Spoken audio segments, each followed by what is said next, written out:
Okay, we got Path of Exile 2 has bridged the gap from your boy Legendary Drops. Okay, what we got going on? No, better yet, I need you to empathize that I had to pull myself away from Path of Exile 2 to even make this video in the first place. Do you guys have any idea how painful that was? This Yeah, is my dream game. This is the game that I've wanted for so long. Ever since I got the chance to play it at a preview event, it's been the only game that I can think about. I mean, yeah, like, I didn't play Path of Exile 1 at all. I think I tried to play for like an hour or two and I was like, this is stupid. And then I just closed it and uninstalled it. And I was like, oh, yeah, okay, whatever. Because I used to play like ARPGs back in the day. But I don't know, for some reason I just fell out of it. And then, Diablo 3 came along, played some of that. D4 came along, played a little bit of that. And I mean, it wasn't terrible, but I think when Path of 2 Exile or Path of Exile, what did I say? Path of Exile 2 got announced and to hear like everybody getting excited for it. I mean, the hype kind of just drives more hype around the game and it's just like circular in that sense. I was like, oh, okay. I mean, if everyone's excited about it, let me check it out. Let me see what it's about. And I mean, so far the game I thought it was pretty good. It's not bad, but it could use some tweaks. Seeing God rolls when I close my eyes at night, seeing my army of the damned grow in number and rain hellfire upon my foes.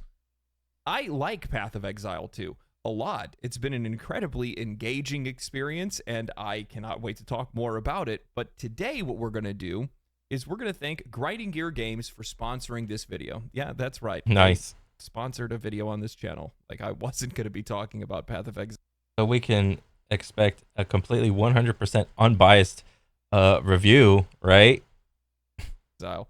I got really lucky on that one, to be honest with you. So today what we're going to do is we are going to talk about how Path of Exile 2 has bridged the gap for new players and the new player experience, specifically with the skill gem system, co-op, and a few other things. This game is such a smooth transition for new players that have no context about Path of Exile 2 or even Oh, that's me.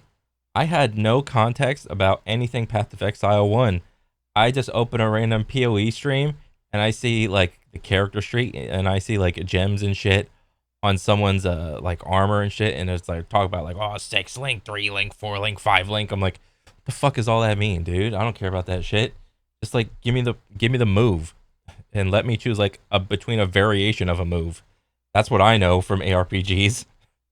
What's this fucking like gem system with links? I'm just like, what?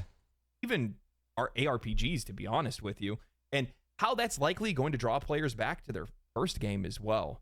This game makes so many improvements on their original formula, and it just feels so good to play. And that's what we're going to talk about today. As of recording this video, I am over 30 hours. Actually, when I wrote this, I was at 30 hours. I'm actually over 40 hours deep into Path of Exile 2, Cool. and it feels like it's gone by in the blink of an eye. Time Let me see. Like, how many hours do I got in PoE 2? Dooskies. What the fuck? Library. P. P. P. P. Where is P? P. P. P. Oh, Jesus. Okay, I'm at almost 100 hours. Okay. itself has warped around me. The sun has not changed position in days, and I'm strangely okay with it because I'm having that good of a time playing Path of Exile 2. I mean, it was kind of cool. Maybe like the first two, or like I only got 3 characters, but like doing the campaign, like it's not bad. I mean, to be honest, if I'm 100% honest, I just click continue through the entire campaign. I got no idea who's the good guy, who's the bad guy, what am I doing here, or anything like that. Honestly, if I want to play a single player, good story experience, I'll go play a dedicated single player game that is their goal, to deliver a good story experience. Now, maybe they did it right. I have no idea. I just click continue. I think this is my opinion. If you're playing an ARPG, you are playing that game for the mechanics. you're not playing it for the story. If it just so happens that there is a good story tacked onto it, great, fantastic. But that is not the core reason why people play ARPGs. Combat is insanely engaging. Every fight feels energetic and meaningful. The boss fights are quite literally some of the best designed fights I've ever played in a game, just about ever. Oh yeah, the boss fights. Oh, they're so good. You know what it feels like? And I told my buddy this. They feel like all the bosses, they feel like individual monsters from Monster Hunter with the AI. They feel like diet monsters from Monster Hunter. The AI is that good. The moves, the animations, the tells. You know, not every monster is like great with like their tells and what they're about to do next. But you know, for the most part, any single boss has like a lot of time and effort put into it, and that is great. It is such a breath of fresh air to enter like an ARPG and have like such care put into like all the boss mechanics. It's really nice. I mean, I'm not even talking about the final act bosses. I'm talking mini bosses, the elites, hidden fights, and more. Every moment I play the game, I am that much more locked into it, and I'm loving it. There is so much game to play here. You are right about that. You are 100% right about this. All of this.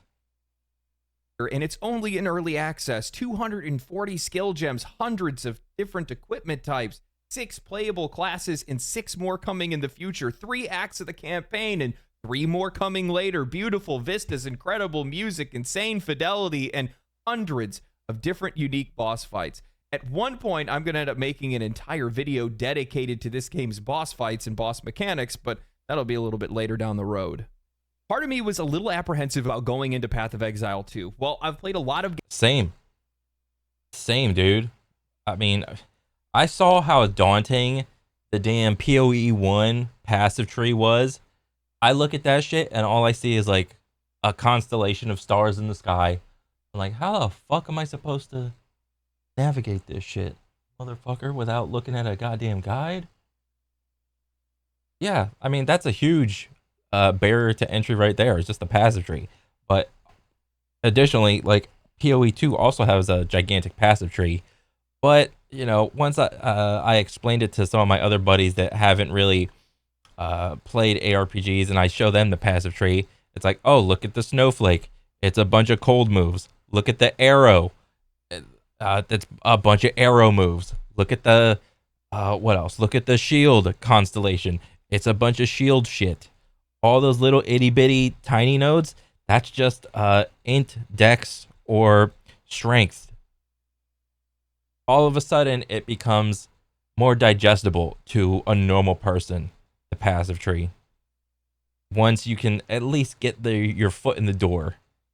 Games like this, I struggled a lot with the first Path of Exile. There was too much to learn. Nothing was explained thoroughly in the game. The skill, gearing, talent, and endgame systems had far too much depth and had all this needless complexity. However, Path of Exile 2 has reimagined, reconfigured, and resolved many, if not all, of the issues I had with progression in their previous title, and it's made it an incredibly smooth experience. Something I didn't pay much attention to when I went to a preview event where I got to play the game was the changes to the skill system, and ironically, I think this is actually what is making the game feel so much smoother to progress through.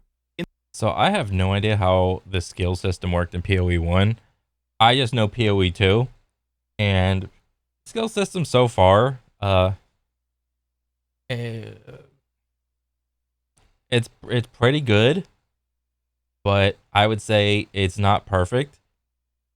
In the sense, well, let me just let him keep talking. In the original Path of Exile, you had to find gear that had sockets that matched the colors of the skill gems and the support gems that you needed to use. Yeah. Not to mention, there wasn't anything stopping you or necessarily... Yeah, that is like a load of horseshit that just...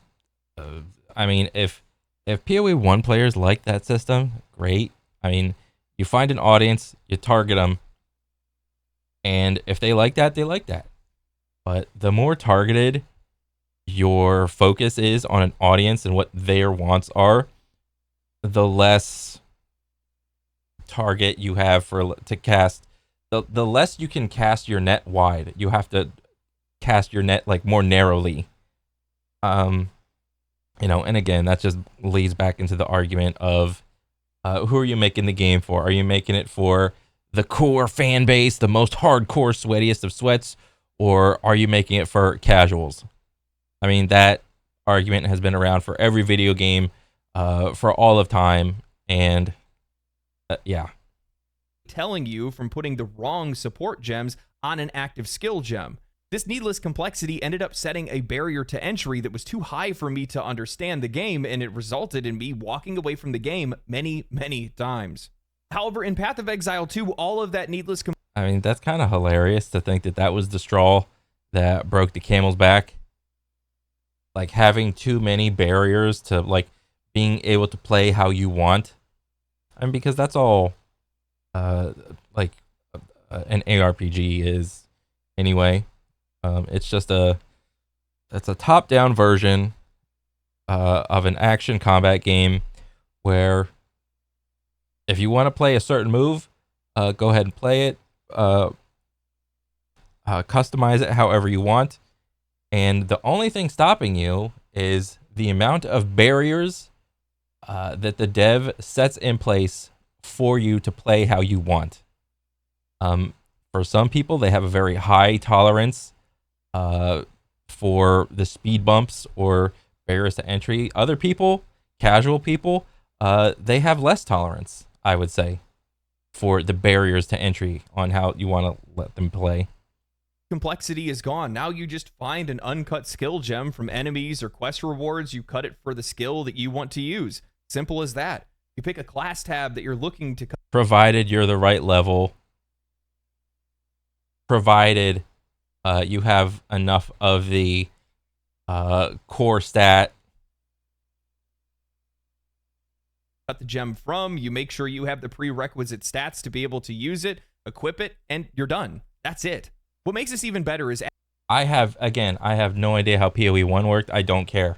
I don't want to play PoE 1. That's whatever. But there's two barriers to entry right there that, okay, that's not bad. You know, that makes sense. You know, the higher level you go, the more access to moves you get. That's fine. As you continue to progress through the game, you'll end up finding higher level uncut skill gems, and you can just cut those to level up the existing skill gems that you have rather than replacing them. When it comes to support gems, they take all of this. Oh, wait. To progress through the game, you'll end up finding higher level uncut skill gems, and you can just cut those to level up the existing skill gems that you have rather than replacing them. Okay, that's true. I don't think I've gotten to this part of the game yet. But like some of my skill gems are like 3 linked. I don't know what you call it, where you have like 3 support chunks in there, or some of them have like a 4th. And then what is it? Like trying to get the 5th one or whatever is like a really pain in the ass. I don't think I have any skill that has that in place. I mean, like trying to find like what is it called? Like a perfect jeweler's orb or something like that. You have like the lesser, the middle one, and then like the big one. And in an ideal world, you know, you pick your skill gem, and then it's like, okay, add a slot, one support slot, add another one, and then there, you're good to go. But I don't know, maybe I just haven't like gotten to like the end game yet. And yeah, let me just keep watching. When it comes to support gems, they take all of this another step further. You can find an uncut support gem, click to use it, and then it'll bring up a list of your active skills. You can then click each one of them and see what are the most suggested passives for those skill gems that you're using. And you can also see all of the passives that you could use on a selected skill gem. However, for new players and less experienced players like myself, Defaulting to the suggested or best available support skills narrows my vision a little bit Yes. and makes it much easier to progress through the game and makes the entire skill system that much more palatable. Not just Being able to defer to a guide because there is so much creative availability in the game is nice to a casual player, but not every casual player will play with a guide on like their second monitor, if they even have a second monitor, or like just tab in, tab out, or whatever they got going on, what have you. That's another barrier to entry. Now, understandably, PoE 1 also had that same barrier. Okay, and one of the goals of PoE 2 was to make it for a more generalized audience. Everybody could keep talking till the cows come home about that design goal for any game studio and whether or not it's a good or a bad thing. to show this in practice, I can click an uncut support gem, pick what skill I want. Say I want to use Skeletal Arsonist. I can actually see a Uncut support gem. So how are you supposed to know if that uncut support gem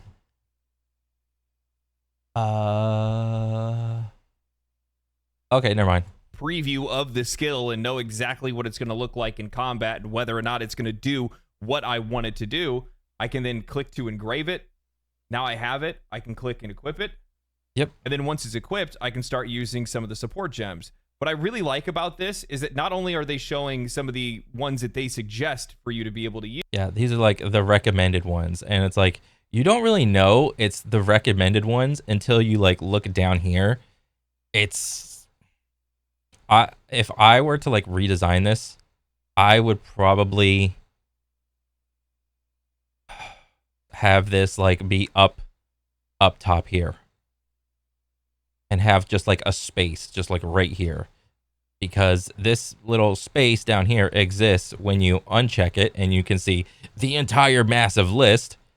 But it wasn't until like, I don't know, 20 something hours into the game that I realized that this was even checked. I was like, oh, this is all the moves I get? Oh, okay. It's like, no, you're supposed to uncheck that so that way you can choose and click on all gems so that you can see everything. Oh, okay. Use, but also at the same time, if I start getting ones that say I don't have enough skill gem space for or uncut support gem space for, I can just kind of plan those and start reading ahead and seeing what ones I might want to use in the future. Now, creatively, this is a great move. Creatively, this is awesome. And I understand what GGG has tried to do with the little show recommended gems. But if you're going to tell a casual player, hey, just look ahead and read all these effects, that's not happening.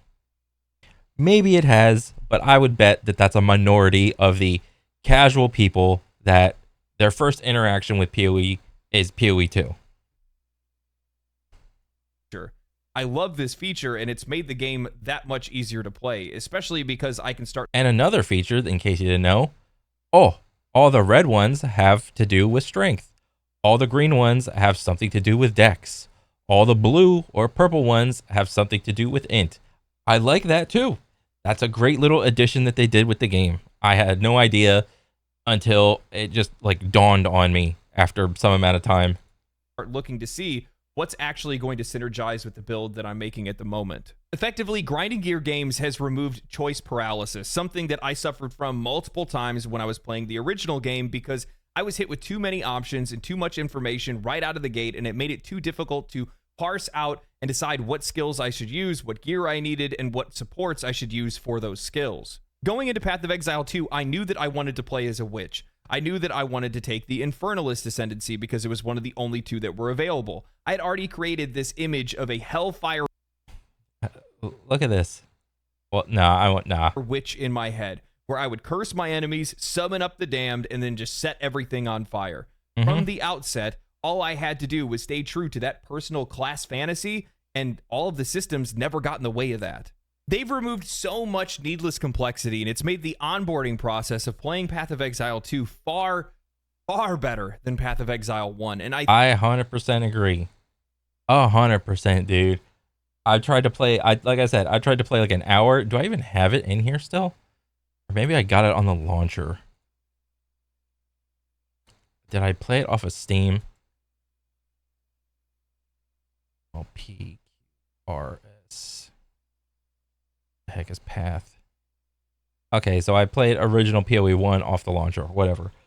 If I could see the amount of time I played, it would probably be less than 2 hours. I was so just disinterested in how the opening part of the game went. I think what this is actually going to end up doing in the future is it's actually going to make it, it's going to open up a gateway for players to be able to go from Path of Exile 2 to go and play Path of Exile 1. Because they're going to have a better understanding of how skill gems and support gems and the skill tree and all these different things work all together. And it's just going to make it for a much more easier new player experience. That's not saying the game is easier, because what's crazy is that even though they've removed a lot of this needless complexity, they've at the exact same time kept all of the depth and all of the quality that the series is known for in the first place. Needless complexity versus ease of access. I think this is the main thing that PoE 2 will battle with in trying to, I don't know, keep players, retain them, keep the high-end players interested in playing the game, and constantly trying to bring in new players without the gigantic speed bump of needless complexity that was in PoE 1.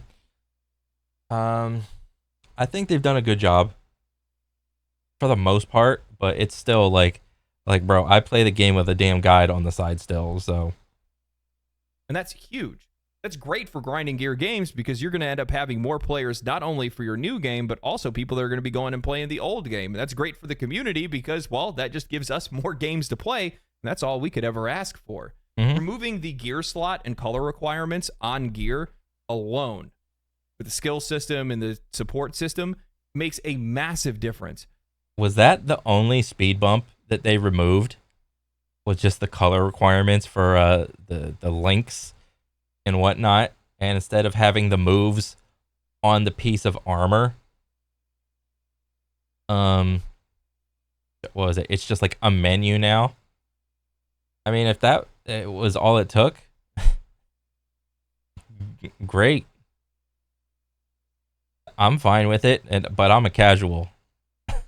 I couldn't play Path of Exile 1 without having a build guide right next to me, just because I didn't understand what gems I needed. If you guys go to some of the vendors in PoE 1, you're going to see just a huge list of all of these different gems, and you don't know what you want, what actually works, or how any of these things interact with one another. Like I brought up when I was talking about it, but I do really like the window that pops up that shows you how it changes skills and how skills work and things like that. Giving that little preview does go a really long way.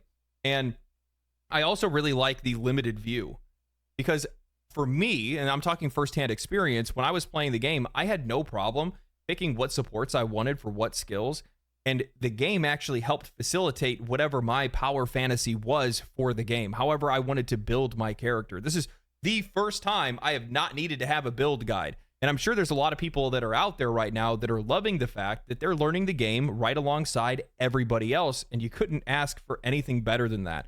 It's so much more fun. It's so much more engaging. And it's also a better way for players to be able to learn the game themselves rather than have to be taught it by somebody else. I mean, when I first like booted up PoE 2 on like day one or whatever, what did I choose? I chose like a Sork or something. And for like the first, what was it? Like 20-ish, 15, 20-ish levels, I was just doing it by myself. And then eventually, like, the game just, I don't know, like, it all of a sudden, it got, like, hard for some reason. I don't really know why. I'd have to go back and see, like, what I did wrong or whatever, but this is coming from someone that doesn't have, like, a lot of, I don't know, experience in, like, ARPGs and whatnot, and, like, realizing the trends of what does good in an ARPG, what doesn't. What should you be going for? Should you be going for like all offense, all defense? Should you make your move bigger? Should you make your move shoot faster? Should you just simply just keep the same move and just have it do more damage? I mean, that was my mind, like my thought process in the beginning. I have no idea what's good, no idea what's bad. I'm just gonna do whatever and just hope for the best. But one of the things that I've had a lot of people ask me about is whether or not I think that Path of Exile 2 is a good game for new players that have either not played Path of Exile or have never played an ARPG. And I didn't think I was going to be able to say this, but yes, not only all the maps. I would probably say no still. If I'm trying to get someone to play an ARPG for the first time, I'm going to send them to the Planet Fitness of ARPGs. I'm going to send them to D4. D4 is way easier. D4 is the Planet Fitness of ARPGs. PoE 2, I would say, is like your normal like Joe Schmo gym that, you know, has been around for like maybe 10, 15 years. Maybe they got enough money. Maybe they upgraded their machines a little bit. You know, you're entering that intermediate / or advanced phase in your like training cycle or period or whatever in your life, and you want just a little bit more bang for your buck. That's what I would say. Massive skill changes and the different system changes, just making things a little bit more palatable, but also at the same time, the engaging elements and the interactivity of co-op play. If you guys have not played this game co-op, you need to sit down with a friend and you need to play it co-op because it is so cool to see some of the interactions, and that's what I want to talk about. Now, I've mentioned this a few times in past videos, but Champions of Norath was my introduction into this genre. I played it on PS2 with my friends. That's where I fell in love with these sort of games. Really? For ARPGs? Bro, I think one of the earliest ones for me, it was, what was it? It was Baldur's Gate Dark Alliance on, what was it, PlayStation 1 or 2? I think it was PlayStation 2, if I recall correctly. Baldur's Gate Dark Alliance. That shit was awesome. And then, you know what? Like a couple years later, like me and my buddy went back and played it on PS2 again, like co-op. It was still just as awesome. Hell, I was calling that motherfucker to come over because we couldn't beat the dang thing in one session. So I was like, bro, come back over. We got to play this shit. Yeah, that was, I think, one of my first instances with ARPGs. After beating Champions of Norath a few times, we moved on to Baldur's Gate Dark Alliance 2, then on to Diablo 2 Lord of Destruction, and we cycled those games over and over throughout the years. While I love playing these sort of games solo, I love them even more when I'm playing with friends. Path of Exile 2 has couch co-op, cross-play between PC, Steam, PS5, and Xbox, and supports cross-progression on all platforms, meaning that I can have a friend over, we can chill on the couch, and we can play the game, and then we can go take those characters back to our preferred respective platforms and continue to play the game. I love it. It's great. That is fantastic. I had no idea. I think most people did not have any idea that that existed because, you know, with the current climate in video games, most people play video games by themselves, and if they want to play with their buddy, they'll send them like an invite from their house or something. It's like, hey, like, let's play, log on, log in, whatever. And yeah, I had no idea this game supported couch co-op. That is great.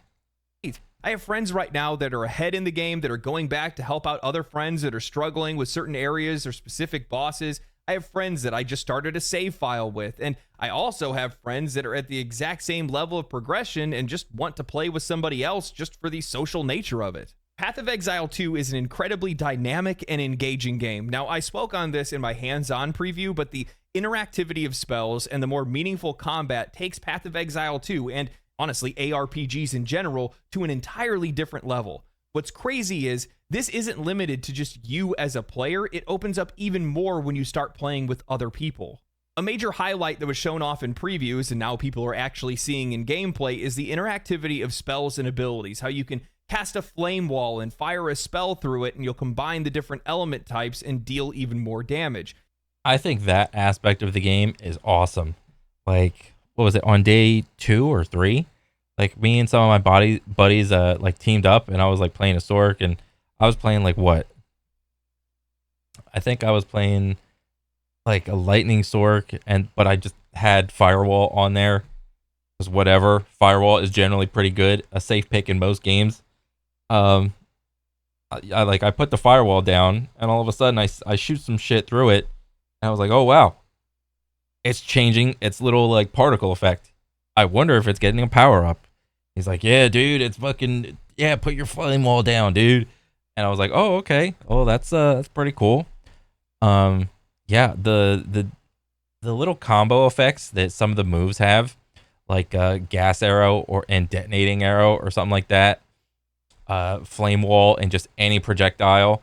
I think that is awesome to be able to combine moves to like just do more damage essentially or something like that. I think that's a good concept that they should keep and should probably try to implement a little bit more, even though that's, understandably, like whenever that you start dipping into like combos and whatnot, it's like it just adds to like the power creep of the game, or it just solidifies certain metas over the other, which is understandable. But I don't know, just the idea of combining moves for like a different effect, I think it's just cool. One game that did that really well was like the Mass Effect series. I thought doing that with like I forgot what they called it. It was like a primer and like a detonator or something like that. I forgot what it was in Mass Effect. This is true even if you're playing with other players. One of us can focus on ice while the other one can focus on fire or lightning, combining our abilities and using each other's active abilities on the battlefield to make different combinations and play off of one another. Now, I didn't realize this until the other night, but you can technically build characters that are meant to support another character. There are items that you can use and you can find that have affixes that buff nearby allies. Oh yeah, the allies in your presence, like that whole mod set. This is crazy. Allies in your presence deal additional attack cold damage, increased percent increased damage, percent increased crit bonus, percent increased cast speed. I thought that was pretty cool. I guess like a term in like PoE 1 was like the Z DPS or 0 DPS build, but like that's obviously not the case in PoE 2. Yeah, I think this is cool, and there will probably be like a build that comes out later where it's like, this is like the ultimate support character, ultimate support ascendancy, allies in your presence, all that jazz. That'll be pretty cool. As an example, I play as a witch, and I have a scepter in my hand that increases damage of nearby allies and also adds different specific element types to the damage they deal. Hell, there is even a skill in the passive tree where if you would gain a charge from using a skill, your allies will instead gain a charge. I think that having stuff like that, again, in the game where it's like the stuff that I pick also affects the people around me, but like in a positive way is pretty cool. But it again, it goes back to if you're playing with friends, because this was an argument. If you're gonna play with friends, it's gonna be super easy because you like go all in on all these like ally nodes or whatever, versus just playing by yourself. Meaning that you could quite literally build two characters whose sole purpose is to support the other character, or a team of characters if you really wanted to get crazy with it. One character that's generating resources for another, one that's buffing, casting support spells, casting combinations of spells, and adapting a playstyle that is entirely unique to co-op only. Now keep in mind that co-op supports up to 6 players. The amount of crazy combinations of abilities and passives is... Co-op goes up to 6 players? Bro, like conventionally, I only thought there was ever like 4 at max. You're telling me there's like 1, 2, 3, 4, 5, 6?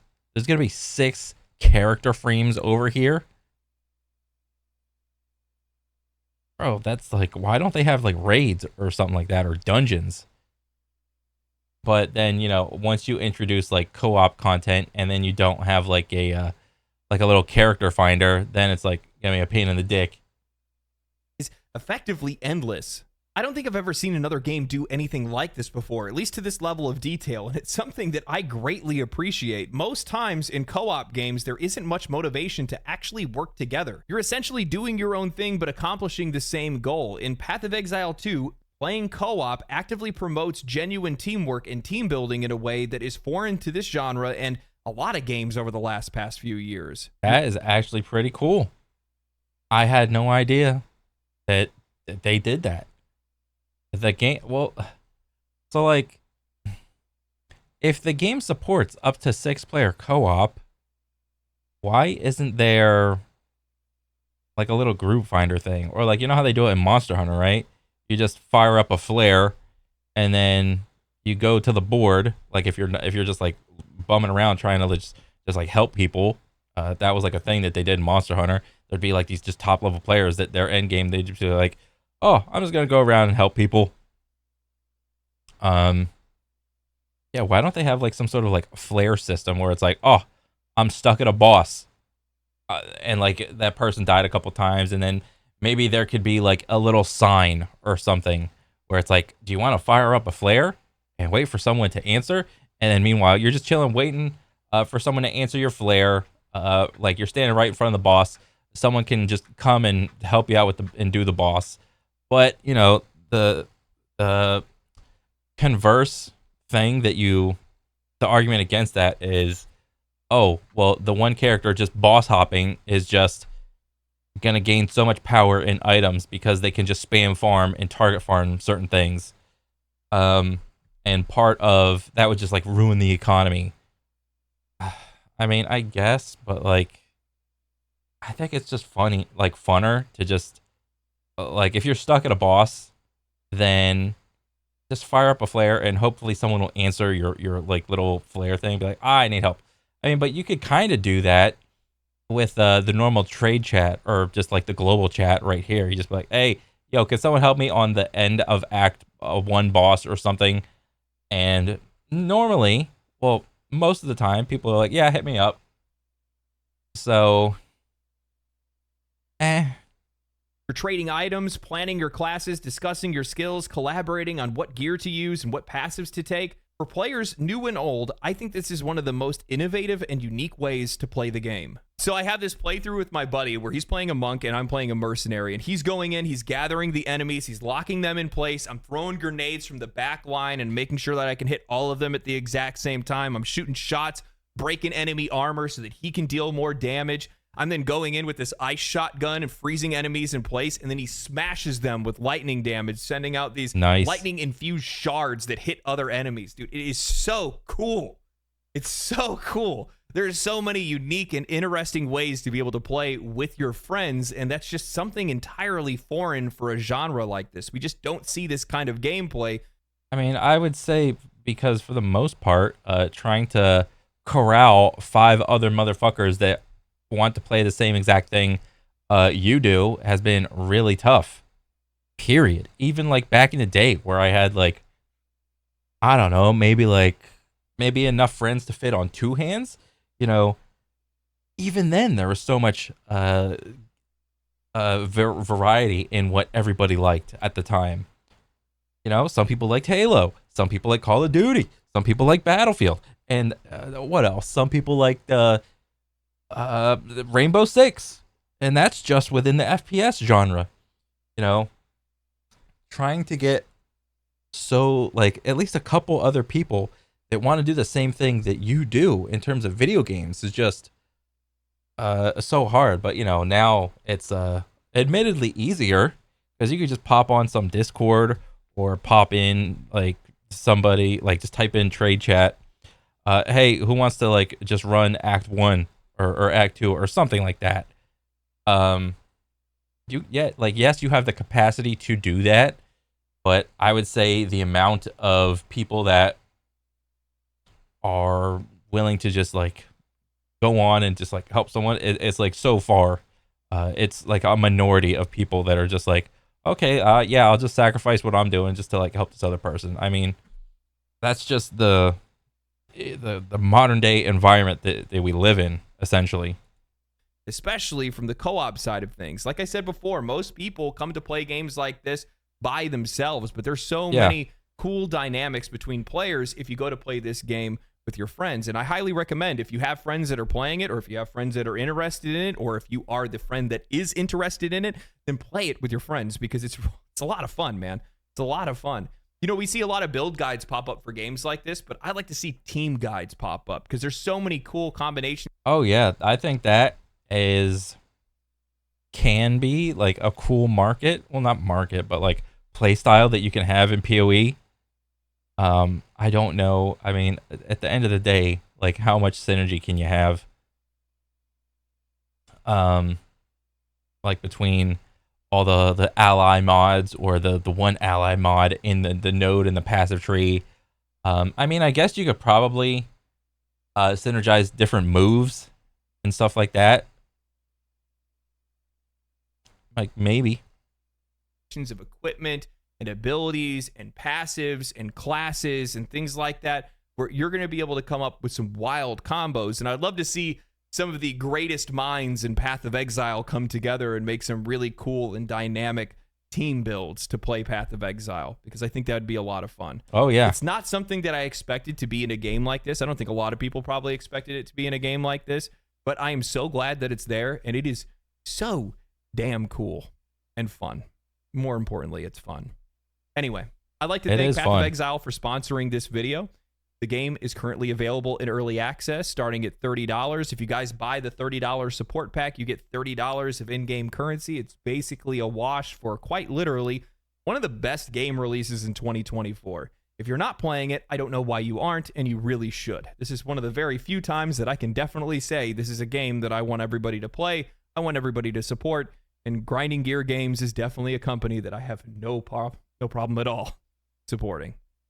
Anyway. Yeah, another reason that only serves to like help in why you should play this game is the early access game has only been out for about like less than a month, and they've already pushed through like 2 patches to like fix shit in the game. Well, they've pushed forward like multiple hot fixes, but like kind of like meatier, chunkier like balance patches to help fix the game, and that has been done incredibly quickly, much to my surprise. So it's very refreshing to see a developer like just looking around the landscape, seeing what all the players are talking about, and them actually acting, or at least having a conversation about where the game should go. But yeah, that is awesome.